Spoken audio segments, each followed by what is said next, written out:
सावन का महीना और हरियाली तीज का दिन साल में सिर्फ एक बार आता है। ऐसा संयोग जब आपकी बर्थ डेट के हिसाब से किया गया ये छोटा सा उपाय सोई हुई किस्मत को जगा सकता है।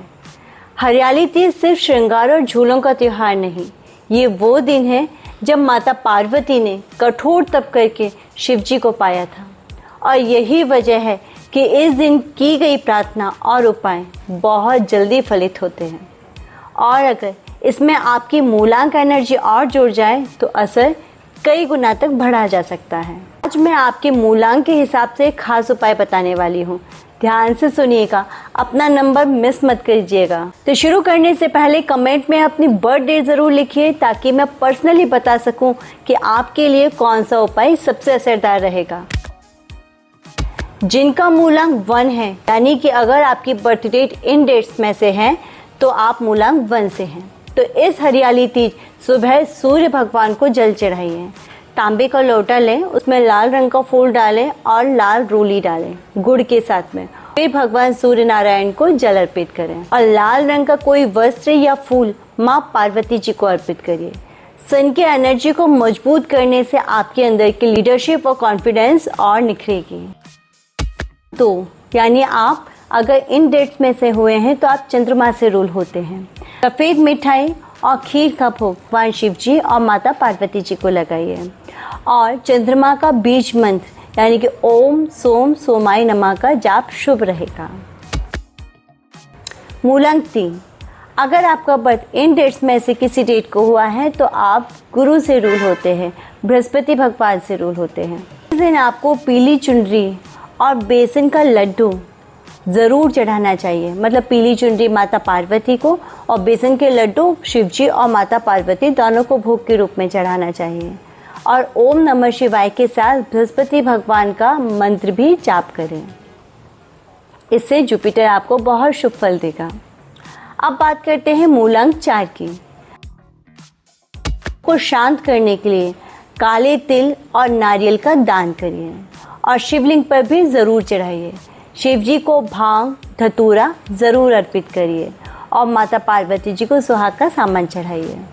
ऐसा करने से राहु शांत होकर के भगवान शिव की कृपा आप पे ज़रूर बरसेगी। यानी अगर आपका बर्थ डेट इन डेट्स में से है तो आज आप हरे रंग की चूड़ियाँ या हरे वस्त्र पहनिए और तुलसी के पौधे में जल ज़रूर अर्पित करिए। हरी चुनरी, हरी चूड़ियाँ और मूंग दाल का भोग। पार्वती जी को मेहंदी ज़रूर अर्पित करें, ग्रीन कलर का। अगर आप ड्रेस चढ़ाना चाहते हैं वो भी ग्रीन कलर की हो। ऐसा करने से माता पार्वती आपकी सुख सौभाग्य में वृद्धि करेंगे।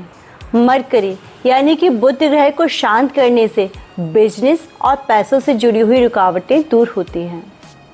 और बुध ग्रह आपकी वाणी का भी माना जाता है। यानी कई बार आपने देखा होगा अगर बुध गड़बड़ है तो आप कहते कुछ और सामने वाला समझता कुछ और है। मतलब कर्म करने जाते हैं और कांड हो जाता है। तो इस चीज़ से बचने के लिए भी आपको ये उपाय ज़रूर से करना चाहिए ताकि आप जो कहें वही सामने वाला समझे, अदरवाइज नहीं। मूलांक 6 यानी कि अगर आपका बर्थ इन डेट्स में से हुआ है तो आप शुक्र से रूल हुए।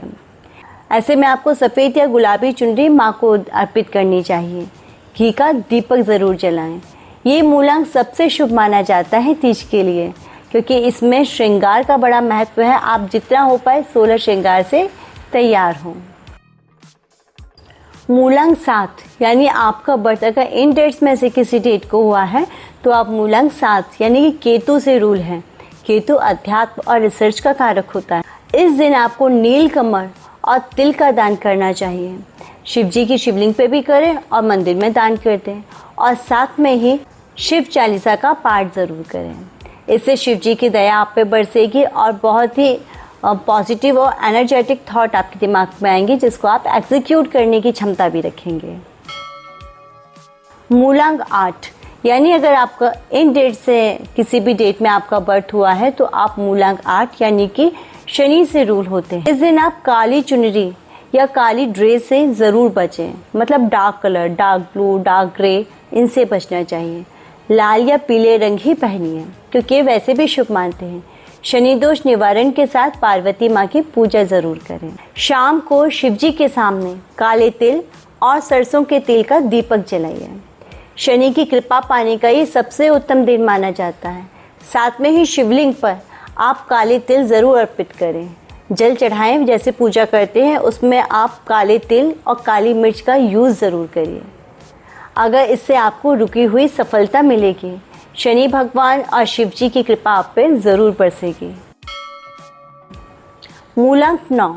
अगर आपका बर्थ इन डेट्स में से हुआ है तो आप मूलांक 9 है, यानी आप मंगल ग्रह से रूल होते हैं। इस दिन आप लाल चुनरी, गुड़, चना का भोग ज़रूर लगाएं।